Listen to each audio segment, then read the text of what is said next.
Muy buenos días. En breves minutos iniciaremos esta conferencia de prensa de presentación del cuarto informe de proyecciones macroeconómicas 2025 y análisis del mercado laboral en Costa Rica del Centro Internacional de Política Económica para el Desarrollo Sostenible de la Universidad Nacional. Les esperamos.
Muy buenos días. Para la Universidad Nacional es un gusto contar con su participación en la presentación de este cuarto informe de proyecciones macroeconómicas 2025 y análisis del mercado laboral en Costa Rica, elaborado por el Centro Internacional de Política Económica para el Desarrollo Sostenible, CIMPE-UNA.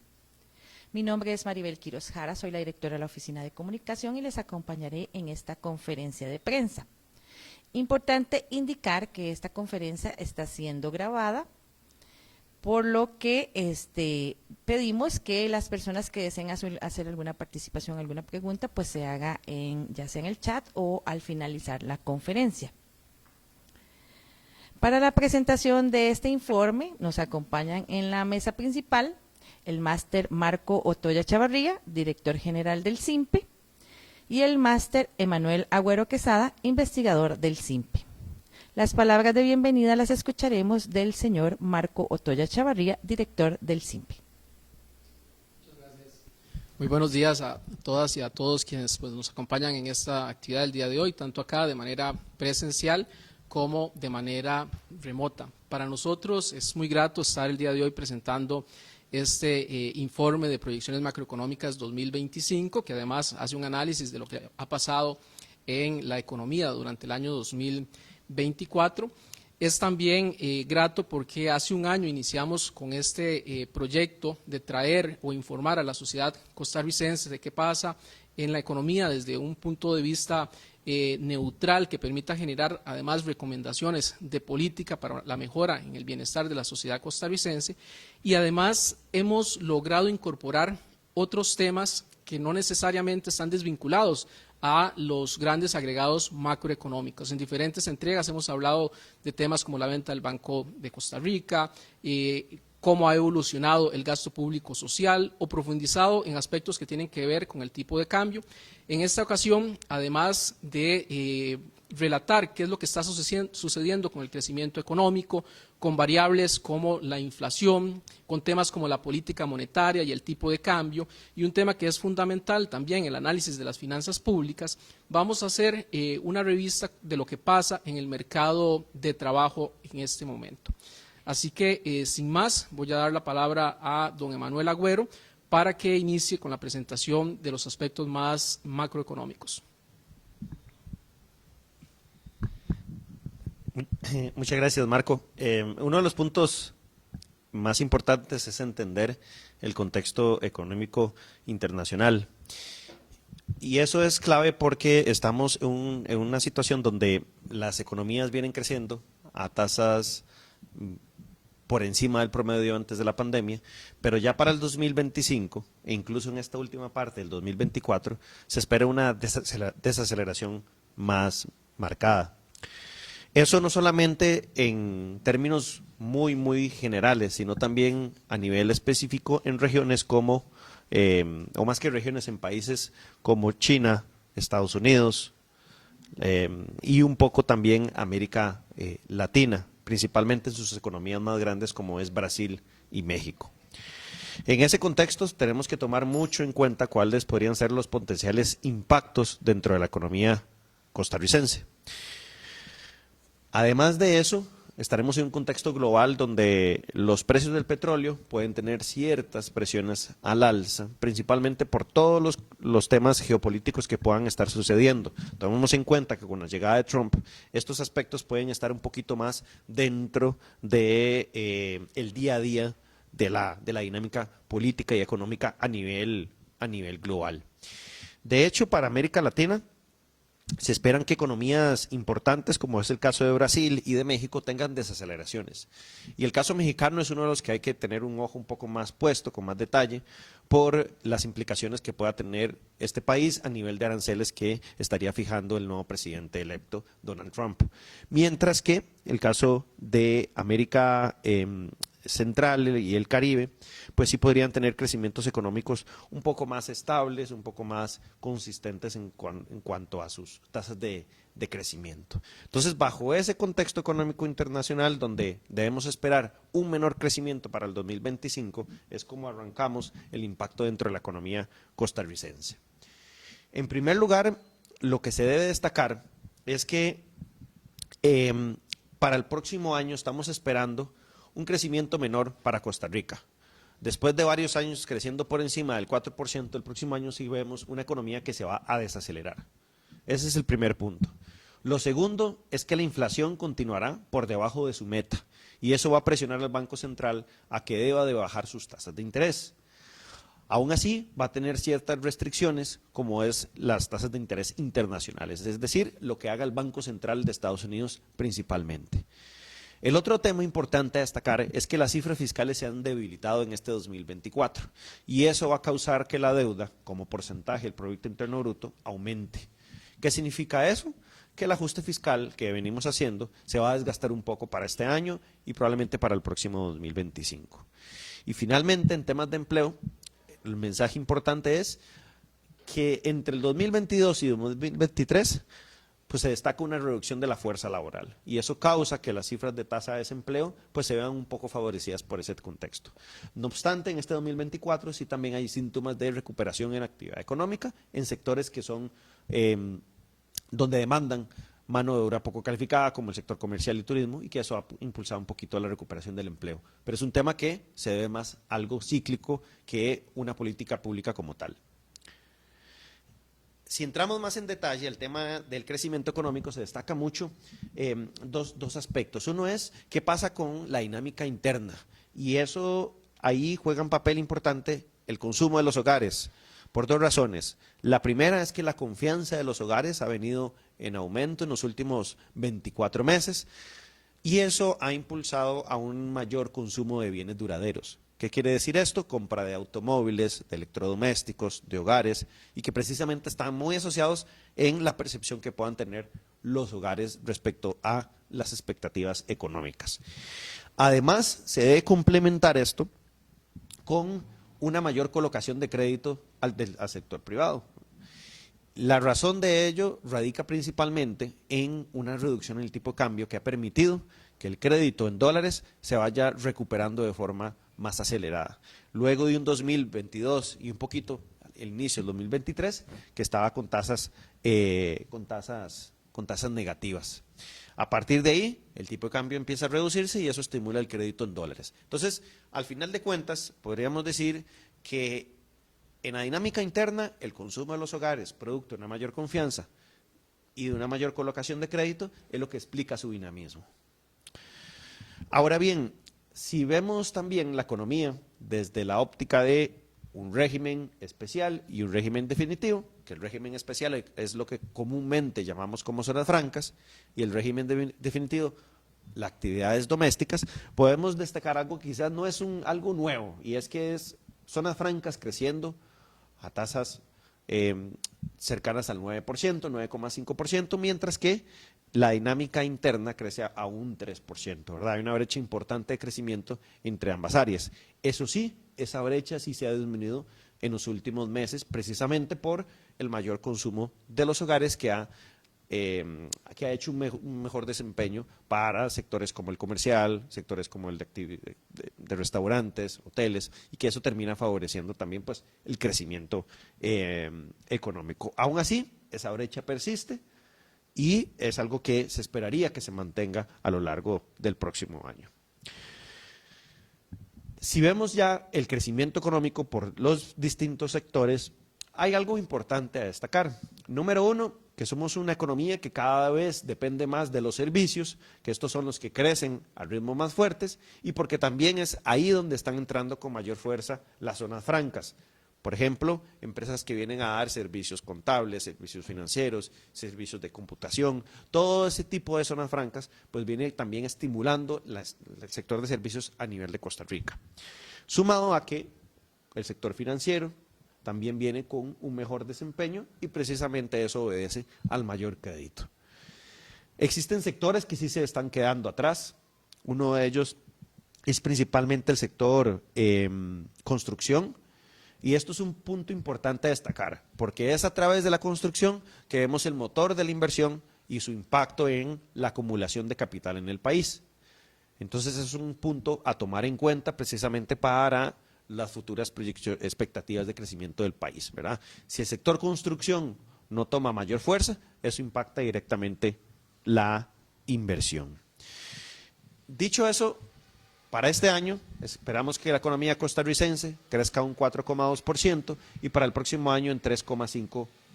Entonces es una desaceleración marcada especialmente por un crecimiento económico más desacelerado a nivel global. ¿Qué pasaría entonces con la política monetaria y con la inflación? Quizás esto es uno de los temas donde ha existido muchísimo debate, principalmente en si el Banco Central ha reaccionado o no ha reaccionado, pero podríamos destacar lo siguiente.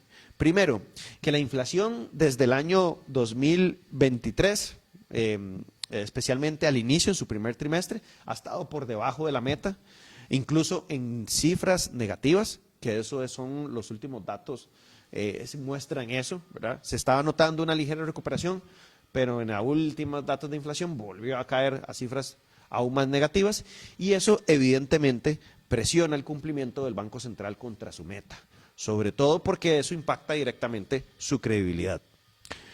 Ahora bien, existe otro tema importante. ¿Qué dicen las expectativas y qué son las expectativas? Es cómo cree el público que el Banco Central va a estar con la inflación.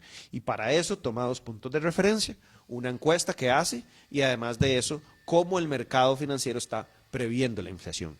Y en ambos casos, si bien están dentro de la meta, cada vez van tocando la parte baja del rango. Y esto podría estar dejando que el Banco Central tenga que cuidar aún más su credibilidad porque el público cada vez observa que ese cumplimiento se le está haciendo cada vez más complicado.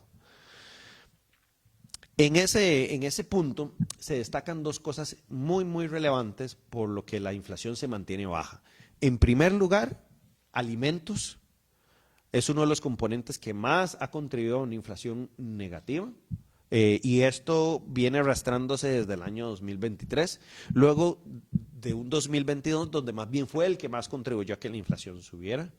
Y el segundo componente es el transporte, que está muy ligado con precios del petróleo que están por debajo de los niveles que se observaban en años anteriores. Y esto, como ustedes saben, el petróleo impacta directamente el precio de los combustibles, el precio del transporte público, transporte privado, servicios de logística, entre otros, y evidentemente pues arrastra más los precios a la baja.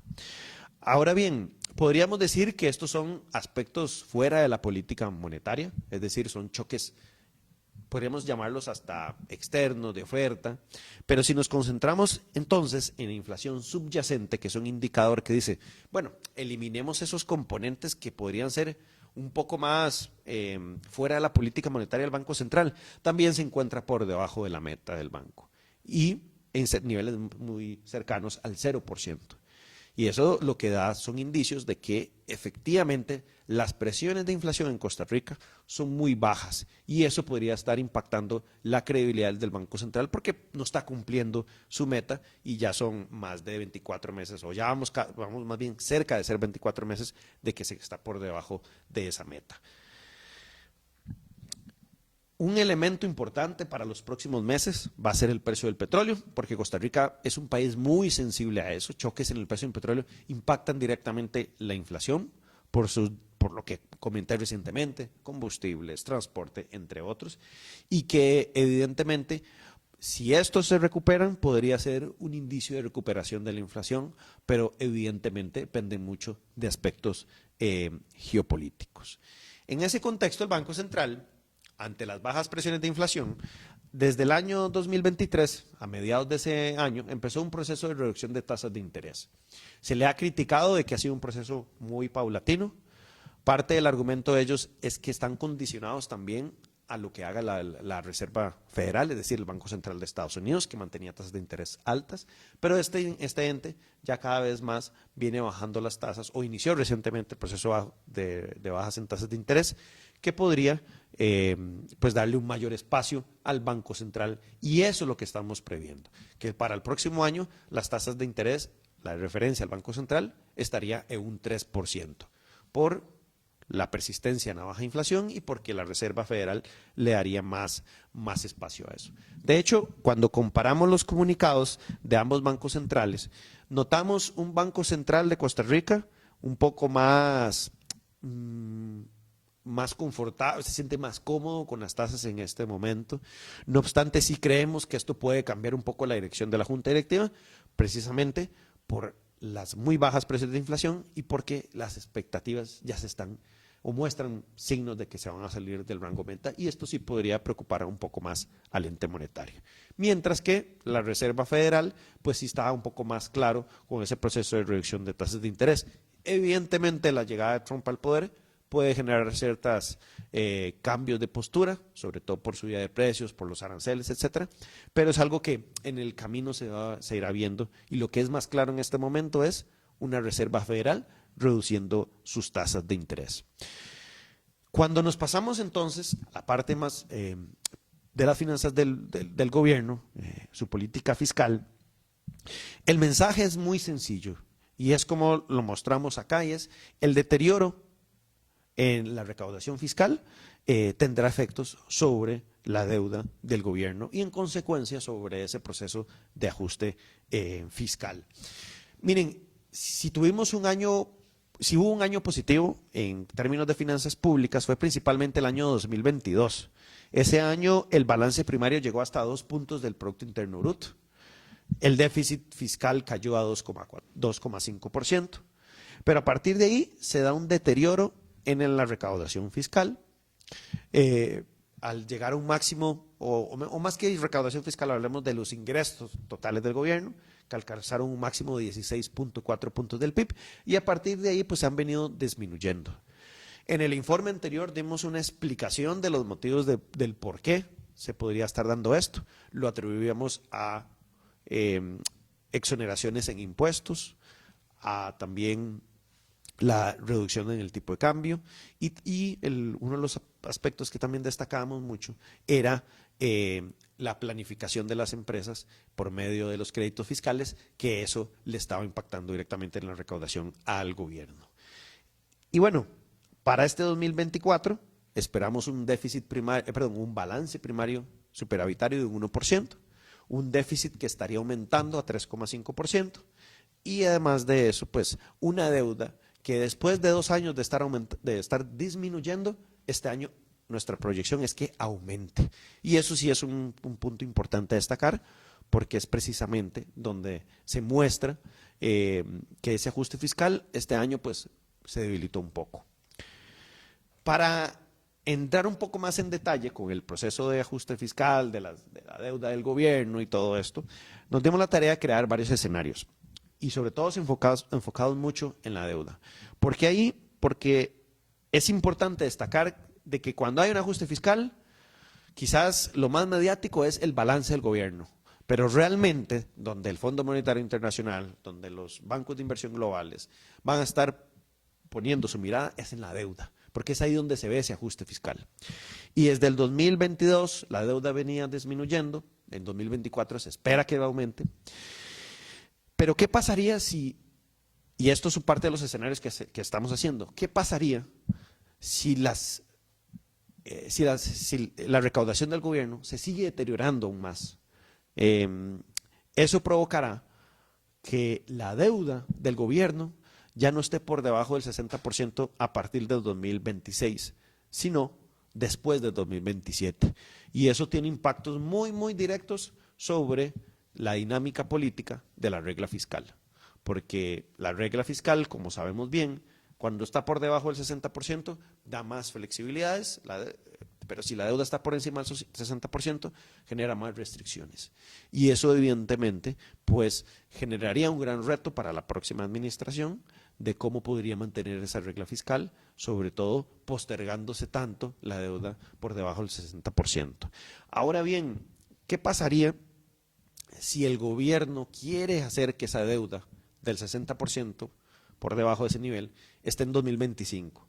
Tendría que aumentar su balance primario o su recaudación en más de 2 puntos del PIB, lo cual en un año no parece creíble, ¿verdad?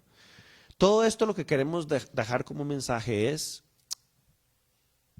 las finanzas públicas, su recaudación se ha deteriorado, y eso va a tener efectos sobre la deuda, pero también sobre la dinámica política que pueda tener la regla fiscal en que se extienda más su proceso de restricción, como hemos visto precisamente en estos últimos años.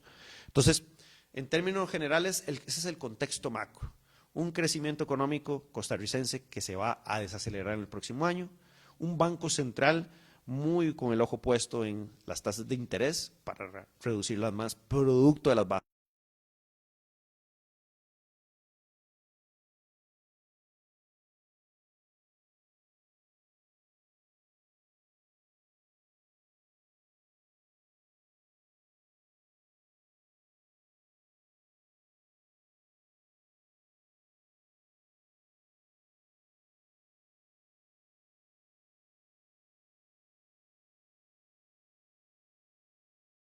En este informe.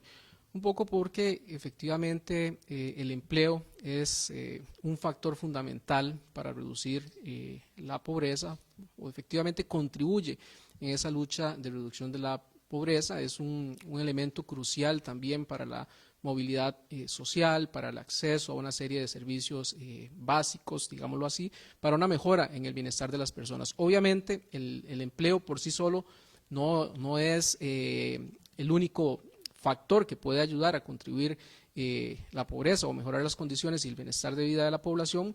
Depende también del tipo de empleo, la efectividad del empleo, en ese sentido pues está relacionada con otros elementos.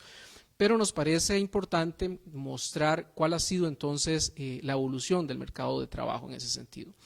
Si nosotros observamos cuál ha sido la evolución del crecimiento o de la actividad económica medida por la tasa de crecimiento real del PIB, que básicamente son esas barritas azules que observamos en el gráfico, y la comparamos con la tasa de ocupación, que es la línea naranja que observamos también allí, vemos una disociación entre el crecimiento económico y el mercado de trabajo o la creación de empleo. ¿Por qué?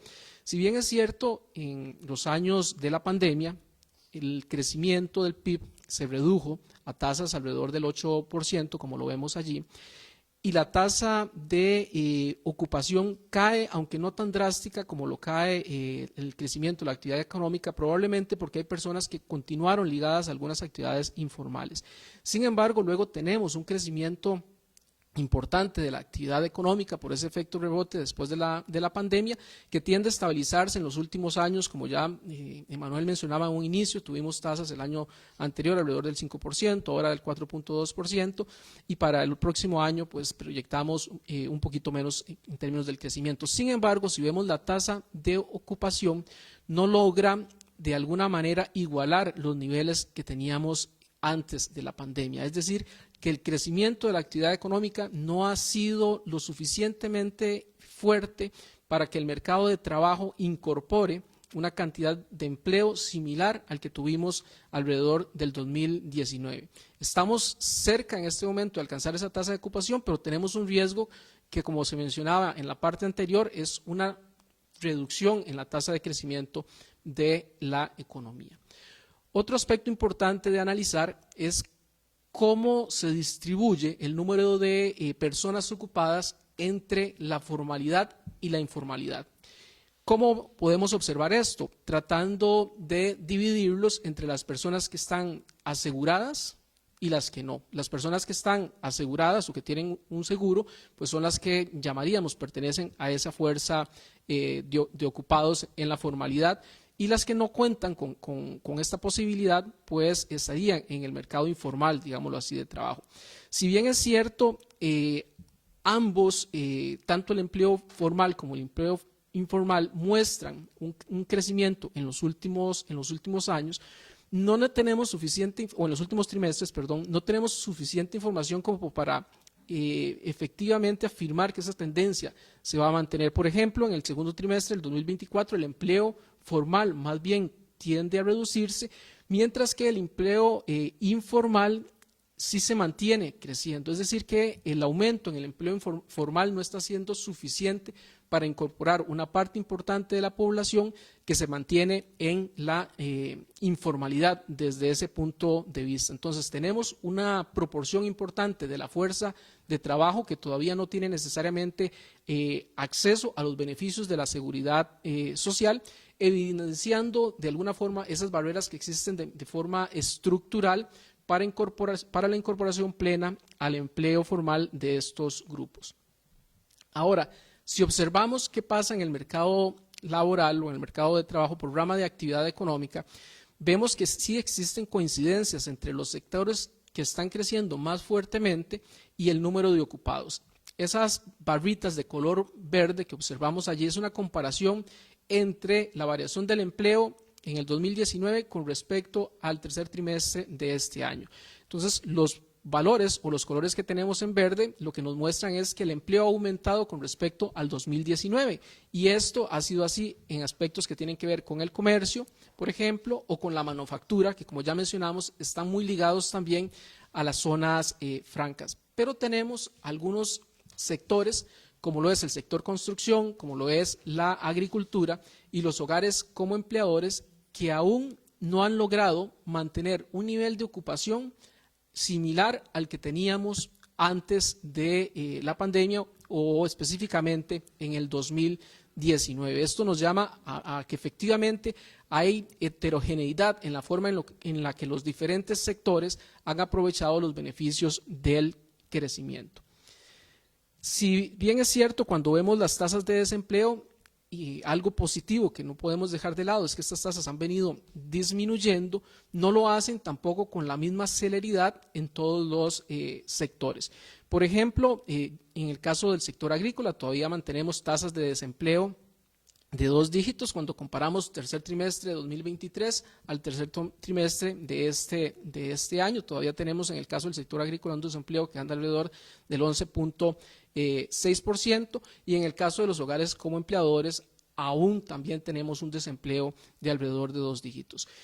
Los sectores que han estado más vinculados al desarrollo de la actividad económica, como la manufactura, por ejemplo, o el sector comercio, son los que más se han favorecido en la reducción de esta tasa de desempleo.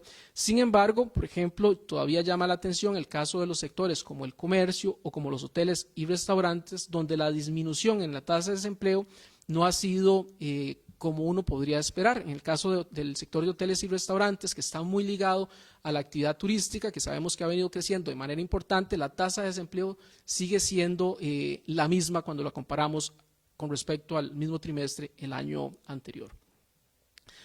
Ahora, más allá de ver únicamente la tasa de desempleo, lo cual, pues, como menciono, es bastante favorable tener una tasa de desempleo que se reduce, hay que entender que también se reduce, por un lado, efectivamente, por un crecimiento en la actividad económica, pero por otro lado también hay aspectos que tienen que ver con la reducción en el número de ocupados.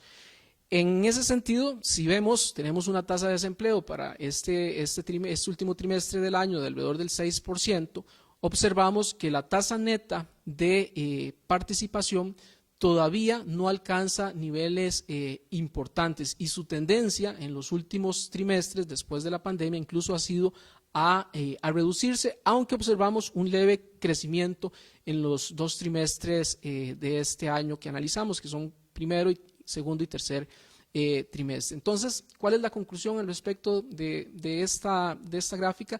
Que no necesariamente todos los trabajadores potenciales se están incorporando al mercado de trabajo o en el mercado laboral.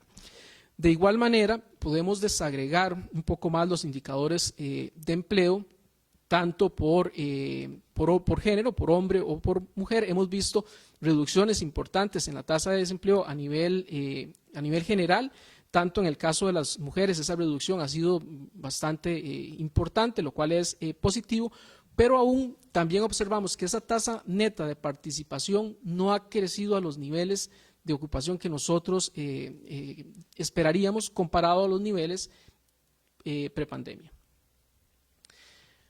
Otro elemento importante es el poder observar qué pasa con los trabajadores calificados y no calificados en el mercado de trabajo y cómo evolucionan. Acá lo que nos dimos a la tarea fue de construir un índice en el cual el año base es el 2019. Entonces, a partir del 2019, ¿cómo ha evolucionado el mercado de trabajadores calificados y no calificados? En el primer caso, lo que vemos es que efectivamente hay un aumento en el número de trabajadores calificados, principalmente a partir del 2022 con respecto a este año base que es 2019, pero esa tendencia creciente comienza a deteriorarse precisamente en este año. Ya alrededor del tercer trimestre del 2024 vemos que se marca una reducción en el número de ocupados calificados, pero también otro de los aspectos importantes es que hay un porcentaje de personas que podemos llamar calificadas dentro de la fuerza de trabajo, que ya están fuera, es decir, que no están buscando necesariamente trabajo o no les interesa buscar trabajo. Y ese número pues viene reduciéndose en los últimos trimestres. Del otro lado, pues tenemos la fuerza de trabajo no calificada. Acá lo que observamos es que los ocupados no calificados no se han recuperado después del 2019, que es esa línea naranja que vemos en el gráfico de la derecha, no se han logrado recuperar, y de igual manera el porcentaje de población fuera de la fuerza de trabajo pues viene mostrando una reducción en los últimos trimestres.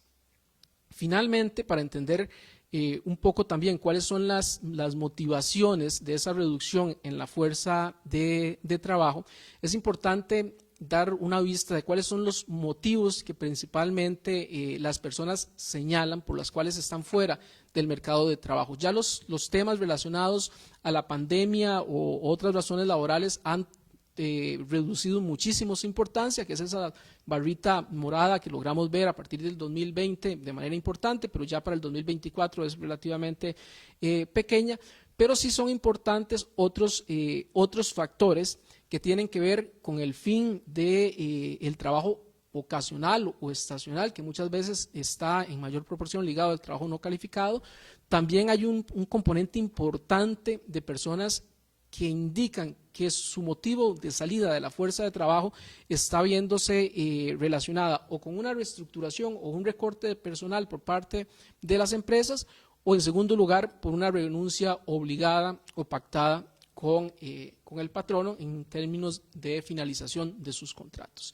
En términos generales, ¿cuáles son entonces los mensajes o las conclusiones que podríamos tener con respecto a esta parte?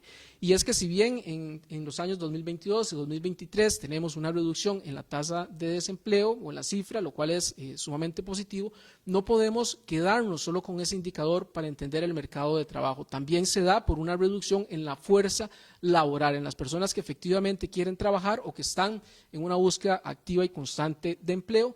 Hay una desconexión entre lo que es el crecimiento económico y el mercado de trabajo.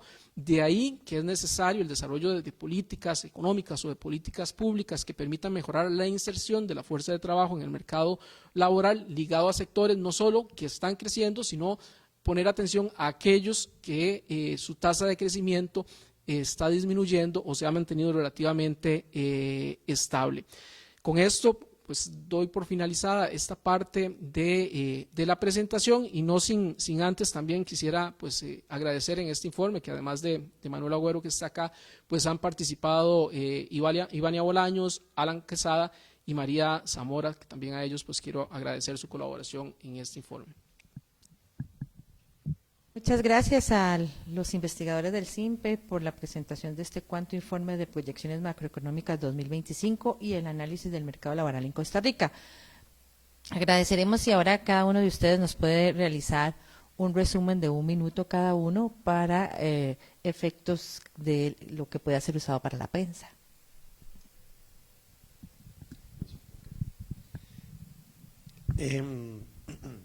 Sí, inicio de una vez. Sí, perfecto. Mire, creo que es muy importante tomar en cuenta lo siguiente. Número uno, la economía internacional se va a desacelerar y eso provocará que la economía costarricense también tenga una menor tasa de crecimiento. Esto lo debemos también de entender como algo donde es un proceso cíclico normal, que las economías tengan que desacelerarse. Y además tenemos que tomar en cuenta también que existen sectores importantes que no están creciendo como se esperaban, como es el caso de construcción, el sector también manufacturero, que son importantes para la dinámica económica. El segundo punto es la política monetaria. El Banco Central tendrá presiones para bajar sus tasas de interés, sobre todo por las muy bajas presiones inflacionarias. Esto no solo se ve por el indicador de inflación, sino también por las expectativas del público y la inflación subyacente, que elimina componentes muy volátiles. En tercer lugar, la política fiscal muestra que la recaudación fiscal se ha deteriorado y esto impacta la deuda y provocará que la deuda en este 2024 aumente. Es un punto muy, muy importante a destacar porque extenderá muy probablemente el tener una regla fiscal restrictiva. Entonces, en términos generales, vemos que después de varios años con vientos muy a favor, tendremos un 2025 que no podemos calificarlo como un año de expectativas muy negativas, pero no tendrá tantos vientos a favor como si se observaron, por ejemplo, en 2023 y parte del 2024.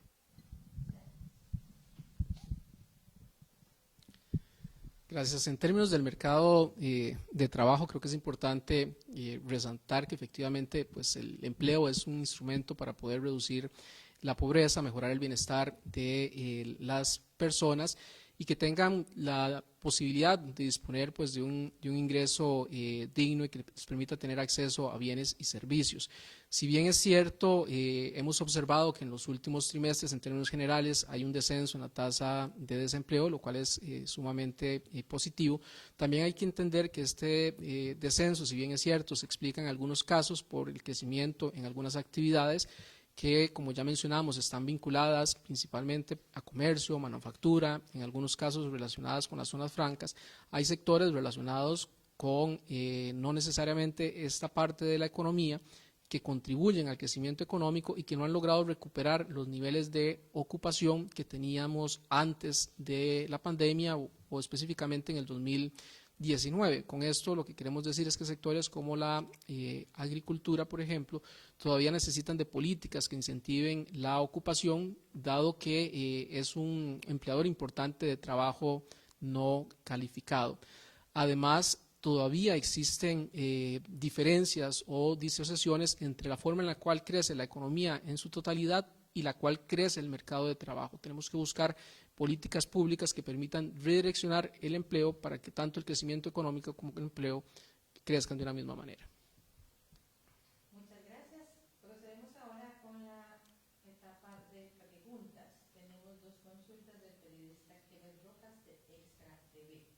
La primera, ¿nos pueden ampliar por favor el impacto que representa en el crecimiento económico del país el hecho de que el sector construcción venga a la baja? ¿Qué implicaciones representa esto de cara al 2025?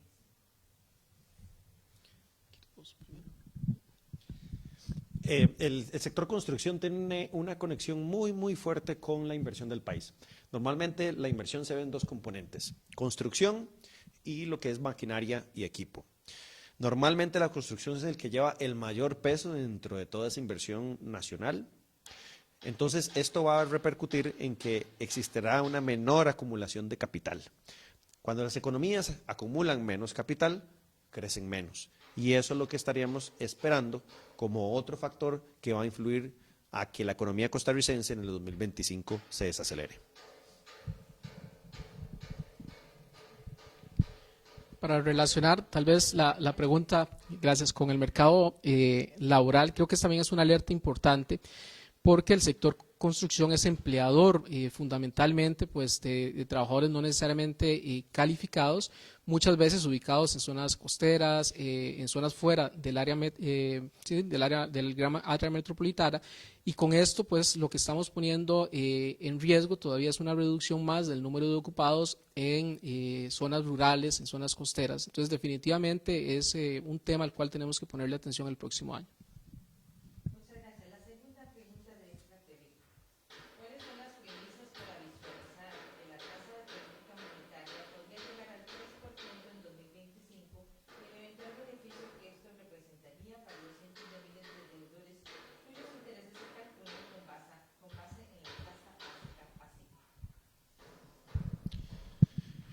El principal factor que estamos visualizando para que el Banco Central reduzca su tasa de política monetaria es que las expectativas de inflación, es decir, dentro de la encuesta que es el Banco Central al público para entender qué esperan de la inflación, cada vez está más por debajo de la meta y pareciera que incluso va a estar está en la parte baja de la meta y cada vez más por debajo. Entonces, el principal motivo son las muy bajas presiones de inflación que influyen sobre la credibilidad del Banco Central. Eso es lo que daría mayor espacio para que el Banco Central disminuya. Hay un segundo factor también y es lo que haga la Reserva Federal de Estados Unidos, es decir, el Banco Central de allá, que nos daría mayor margen a Costa Rica para bajar más tasas de interés.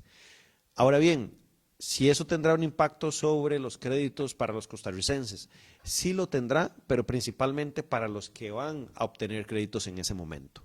Los que ya tienen créditos ligados a la tasa básica pasiva no necesariamente se van a ver beneficiados porque normalmente los créditos tienen pisos, ¿verdad? Después de cierto periodo tienen pisos y eso limita un poco el que sus cuotas o sus créditos se vayan ajustando a esa dinámica de las tasas. Entonces debería más beneficiado el público que va a sacar un crédito en ese momento en específico. Muchas gracias. Tenemos una pregunta más.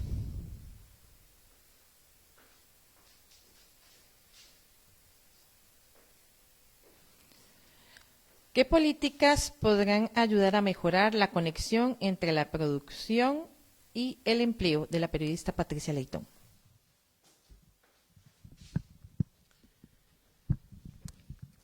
Tal vez una de las coyunturas que deberíamos poder aprovechar en este momento es la tendencia hacia la baja en la tasa de interés, lo cual podría hacer que efectivamente esto motive la inversión en sectores como la agricultura y como el sector construcción. Entonces, cómo orientar recursos a estos dos sectores podría ser fundamental, pero también en este esquema de una eventualidad baja en las tasas de interés es cómo conectar, digamos, el sistema de banca para desarrollo con actividades que permitan generar empleo, principalmente ligados a sectores que no están vinculados al régimen de zonas francas.